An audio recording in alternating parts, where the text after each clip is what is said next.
Hey friends, my name is Joey and welcome back to my channel Gender Not Found. I know I said it was gonna record, that the last thing was gonna be my last recording for today. My mom's having a meeting, so I'm gonna record at least one chapter of A Guardian Angel, so let's just dive right in. Chapter 16, Adventures in the Dark. Once again, Marshall woke to face the now familiar ceiling, feeling the warmth from Fiona, who was sandwiching him between the couches she slept on him. Luckily, this time she didn't drool on him. Well, at least not so much, anyways. Shifting her in his arms, Marshall carefully moved from beneath the blonde, gently setting her on the couch as he stood and stretched, walking to the bathroom in the basement, after grabbing his toothbrush from the bag near the door. After brushing his teeth, Marshall checked his phone and was surprised. It was fairly late in the day. More than anything, he was surprised that Fiona had slept clear through breakfast and lunchtime. Already it was nearing 1:30 p.m., and with a smirk, Marshall decided to wake Fiona up. Leaning over the back of the couch, he drew close to the blonde and gave her a kiss. Fiona, he said softly, being sure to dangle his hair on her face, making her grumble in her sleep and wipe her face, turning over. Come on, Sleepy, it's time to get up. No, she said softly, opening a sleepy blue eye to look at Marshall, who was mere inches from her face. Seeing him, she smiled as he kissed her again. I'm still tired. Just a bit longer, please.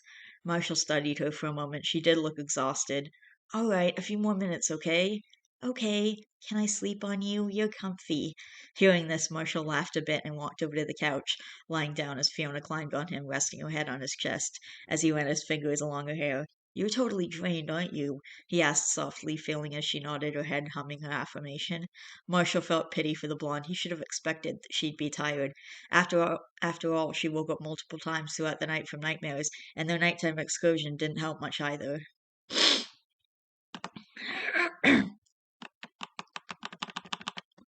It was dark, and Marshall was surprised to be awake, as he usually slept quite soundly. Suddenly he felt a kick to his leg, and another, quickly followed by Fiona's whimpering voice as she struggled against the blankets. Please don't. No, please stop it, please. Marshall quickly shook her awake, listening as the blonde gasped, opening her eyes. It's okay, everything's okay, nothing's gonna hurt you, it's okay, he said softly, brushing the tears from her face. It's just a dream, Fee, it's okay, you're safe. Safe? She asked in a sleepy and bewildered voice. Safe, I'll keep you safe, Marshall said, holding her tightly. Go back to sleep, no more bad dreams, he said, kissing her forehead and once again rubbing her back as he put the blonde to sleep once again. He watched as her eyes drooped slightly, and soon enough she was fast asleep. It took a while for him to calm down and finally closing his eyes. Marshall sighed, feeling his body relax, but again the sound of Fiona's panicked voice jarred him awake. I didn't say anything. Please don't. Now she was pushing against him frantically. Fiona, wake up! Once again he shook her awake, startling the blonde, who was panting heavily, looking around wildly, not even registering her surroundings. Finally, Marshall gently took her face in his hands so she'd be forced to look at him. Fiona, babe, you okay? Look at me, Fee, look at me. He swore in that moment he was going to lose her, but finally her vision cleared and she focused on him. Marsh? Glob, Fee, Marshall said, relaxing, pulling her close and kissing her gently. You had me worried for a minute. What's wrong? You had another nightmare, don't you remember? Kinda. It's more like I remember the feelings I had, not the actual dream. Hearing this, he nodded. Go back to sleep, it's still late. Okay, snuggling up to Marshall, Fiona closed her eyes, drifting off once again. Once sure she was asleep, Marshall sighed. This was sure going to be a draining night. Again he was woken by Fiona's panicked voice, though this time he swore she was awake. Marsh, wake up! Please wake up! Fee, what's wrong? I'm up, Marshall asked, immediately wide awake, trying to focus in the darkness. Marshall, please, no, please wake up, Marsh, please. Hearing this, he stared wide-eyed. Fiona was still asleep. Unable to stand hearing her pleading eyes any longer, Marshall roughly shook her, wanting nothing more than to wake her from the nightmare she was in. Fiona, snap out of it, he said, now sitting up with the blonde, who was growing more and more panicked by the second. Marshall, wake up! No, no, no! Please, Glob, no! His heart was pounding in his chest, and to his utter relief, Fiona finally woke up. Though when she took notice of his panicked and concerned face, she absolutely melted into hysterical tears, wrapping her arms tightly around him and burrowing her face into his neck, giving into sobs that wrenched at his heart. Shh, it's okay, Fiona. It's okay now. Fee, it's okay now, he said softly, not quite sure of the conviction of his words. Fee, it's okay. I'm right here. I'm fine. I'm here with you right now. It's okay, he said, tucking her bangs from her eyes and kissing her forehead. Tilting her head up, her lips met his as Marshall held Fiona tightly, the blonde holding on to him as if her life depended on it. Marshall broke the kiss, but quickly captured her lips once again. I'm right here. I'm not going anywhere. I promise you. That bastard's in jail, so you don't have to be afraid of him anymore either. It's okay, he said, kissing the blonde again and again. You've nothing to be scared of, not anymore. Glancing over, he spotted the clock on the cable box. It was only 2:30 a.m. All of that had happened in only 3 hours. Making a decision, Marshall pulled the blonde to her feet, knowing that she'd be unable to sleep for a while. Come on, go put your jeans on, he said softly as he pulled on his shoes, having fallen asleep in his clothes from a few hours ago. Where are we going? Fiona asked, pulling out a pair of jeans her mom had folded and washed in the laundry room. We're getting lost, he said, simply handing her a sweatshirt. Wasting no time, Marshall zipped it for her and taking her hand led Fiona quietly through the house. Is there any kind of alarm system? I don't think so, Fiona said softly, watching as Marshall unlocked the doors to the deck in the backyard, pulling her through and silently shutting it. The problem was the 6-foot drop from the deck to the yard. Recently, her parents had decided to redo the stairs, and Fiona was wondering if maybe they should have gone through the door to the office. Marshall walked towards where the stairs would be, and fearing that Marshall didn't see the lack of stairs, Fiona hurried over to him, stopping the teen at the edge. Don't worry, Fee, I've got this, he said with a grin, hopping down and landing easily. Standing and now leaning up on his toes, he looked up at Fiona. You coming? Fiona was shocked. Marshall had always been taller than she was, but she didn't realize how tall. Just being on his toes, he could easily see up onto the deck. How tall are you? Almost 6'2", babe. You know what they say about us tall guys, he said with a wink, making Fiona blush a dark red. Yes, she had heard in school from girls in their magazines about tall guys. Seeing her blush, Marshall grinned even more. Big feet, and you know what they say about big feet? He asked, making Fiona's face redder. She couldn't help it if the girls at her school liked to read into perverse things. Expensive shoes, and you gotta buy something in your size because always gotta buy something in your size because some places won't carry it, he said seriously, making Fiona laugh. I'm not tall like you. How do you expect me to get down? Marshall made the 5'5" blonde feel very short just then. Come on, Fee, don't you trust me? Of course I do, Fiona said as Marshall opened his arms for her. Well, let's go then. Getting the gist of what he was expecting, Fiona crouched at the edge and closing her eyes hopped down, landing easily in his arms as he gently set her on the ground. Sorry if I was heavy, Fiona said shortly as they began their walk. You weren't even close to being heavy, short stuff, Marshall said, calling her that for the express intention of changing the topic at hand. But I'm chubby. You're not. You're beautiful exactly how you are. I wouldn't change you for a single thing in this world. Hearing this, Fiona smiled, leaning on Marshall as they walked down the street of the quiet suburb, though soon enough the vibrant glow of fire and the sound of loud singing coming from FP's grandparents' house drew the couple over. Hakuna Matata means no worries for the rest of your days. Hakuna Matata, it ain't no passing craze. It's a wonderful phrase. Marshall and Fiona showed a smirk and crept over to the fence that sectioned off the backyard and found the redhead lying on the ground with a bottle in his hand as he took a long drink. A drunken Matata, hee ha ha. Is he okay? Fiona asked, looking to Marshall for an answer. The dark-haired teen only smirked. That's a normal thing for FP here. He sings messed up versions of the Lion King songs when he's drunk? Nah, just whatever Disney movie he watches. It's funny as heck watching him sing The Little Mermaid when he's trashed, Marshall said, leading Fiona away, just as FP started another chorus of Drunka Matata. They walked for a long time hand in hand and just being, and eventually they found an old wooden train bridge that was grown over with vines and plants right over a river. Me and FP were friends for a long time. I mean, we didn't start out that way. We kind of hated each other. Right after my dad died, my mom sent me up here with my grandma, and she and Mrs. Flint were like best friends. So his grandpa brought us up here to go swimming, and he pissed me off, so I kind of pushed FP in the river. Hearing this, Fiona burst out laughing. Marsh, that's so mean, the blonde said, wiping tears from her eyes. Besides, how do you kind of push someone in the river? You either do or you don't. Well, while I pushed him from behind, his grandpa bumped into me and knocked us both in, Marshall said with a silly grin. If he hadn't done that, we never would have found this place I'm going to show you now. So do you trust me? He asked, climbing on the edge of the bridge's railing and turning to look at the blonde. Of course I do, but am I going to get wet? Only if you want to, he said, offering the blonde his hand, who took it without a second thought. Though once she was high up, she felt her stomach drop with nervousness and unconsciously inched closer to Marshall, who pulled her close. Don't worry, we'll be fine now, he said, holding Fiona tightly against him, and jumping off the edge as she shrieked, To our deaths! They landed on the bank of the river moments later, and Fiona began punching Marshall's arm. Don't scare me like that. I should beat you to death with my shoe, you butt. Marshall only laughed. Come on, Fee, do you really think I'd kill you? Some days, yeah, she said, just to spite him, making Marshall smirk. Come on, he said, grabbing her hand and walking away from the bridge, leading her into the forested area. You know, I don't think anyone's been here since us, Marshall said softly, taking note of the barely worn path that he now followed by instinct alone.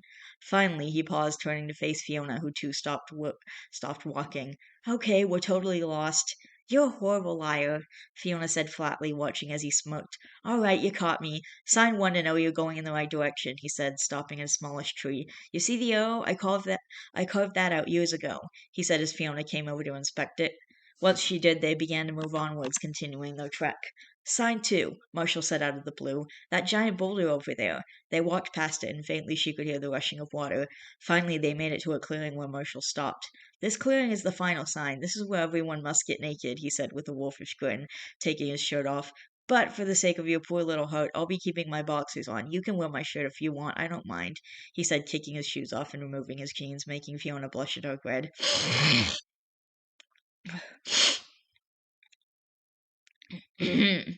Turn around, the blonde demanded, making Marshall smoke and do as she commanded, sneaking a glimpse as she turned to face the other direction, pulling her shirt off immediately, putting his longer one on. It went down almost to her knees before unclipping her bra and putting it with her shirt.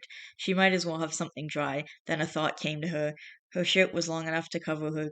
His shirt was long enough to cover her completely. If she played her cards right, she could go home with dry panties too. Feeling bored by her idea and looking to be sure Marshall wasn't peeking, Fiona pulled off her jeans and panties, hiding them in her pile of clothes. He'd never know. Grabbing her pile of clothes, she followed him a few more feet and around a bend in the river, and the blonde stared in amazement. By that point, she knew they were going to go see a waterfall. The sound alone gave it away.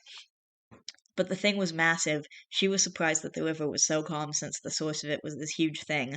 The water was calm in a pool that the waterfall led into, and all around the clearing were large flat river rocks glistening in the moonlight. Marshall dumped his stuff on one of the larger, flatter rocks and walked over to a small rise that was just above the pool. Want to go swimming? He asked, not waiting for the blonde's response before jumping off the rock ledge and into the water. Fiona waited for a moment, finally spotting him as he resurfaced, laughing. How's the water? Fiona asked, wading in, keeping herself covered with Marshall's shirt. Very wet. The water was actually quite warm, which surprised the blonde greatly, and quickly she dived under, popping up a few feet away from Marshall, who splashed her, making her screech. Marsh, what was that for?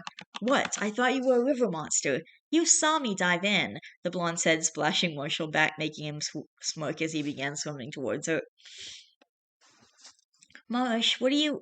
Oh no, don't you even dare! She yelped as he grabbed her, laughing and hauling the blonde over his shoulder. Marsh, put me down! Now he was climbing the rise which he'd first jumped off of. You ready, Fee? No! Now she was practically scrambling in his arms. Marshall, however, held tight, and with a laugh, he leapt from the ledge, making Fiona scream as she held onto him for dear life. Together they resurfaced, and the blonde was livid. Are you crazy? I was scared to death. What were... She was cut off as Marshall kissed her, holding her tightly against him in the water, and catching her by surprise as slowly she closed her eyes, accepting the kiss and pulling him closer. She had to admit, making out in the water like this, it was kind of hot. Finally, Marshall pulled away with a smirk, earning Fiona's smile. Her arms unwound themselves from his neck, and finally her hands rested on his shoulders. And before he could register the mischievous glint in her eyes, the blonde forced him under the water with as much strength as she could muster, catching him off guard. She laughed hard as he resurfaced. That's payback for earlier, she said, sticking her tongue out at him as she pushed herself away. As she pushed herself away from him to avoid the soaking wet onslaught she knew was going to come. However, the blonde only made it so far before Marshall swam over, grabbing a hold of her leg as Fiona shrieked, laughing at the same time as he dragged her back over to him. Anybody ever tell you you're a pain in the butt? He growled. Anybody ever tell you you're a pain in the butt? He growled with a grin, pulling the blonde flush against him and watching as her face grew red as she blushed hard. I'm your pain in the butt, she said with a small smile. Marshall's hand caressed her cheek, tilting her face towards his as he kissed her again. Finally, that same hand ended up on top of her head, and once they pulled apart, Marshall dunked the blonde, much to her surprise. They stayed playing in the water for more than an hour, and finally they were all played out. More than anything, the decision was made when Fiona just couldn't stop yawning.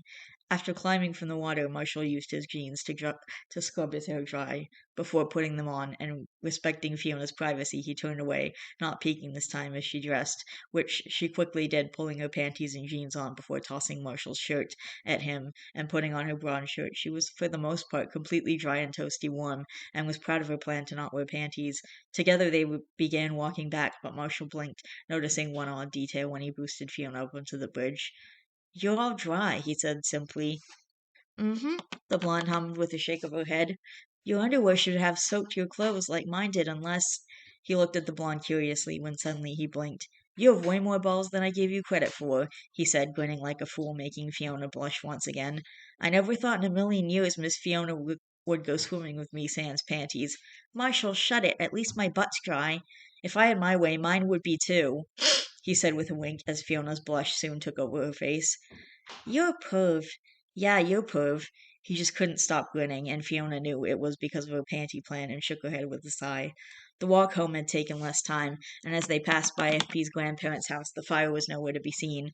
Sneaking around back once again, Marshall boosted Fiona onto the deck before taking a running jump and pulling himself easily up. Removing their muddy shoes, the two tiptoed through the house and back down to the family room.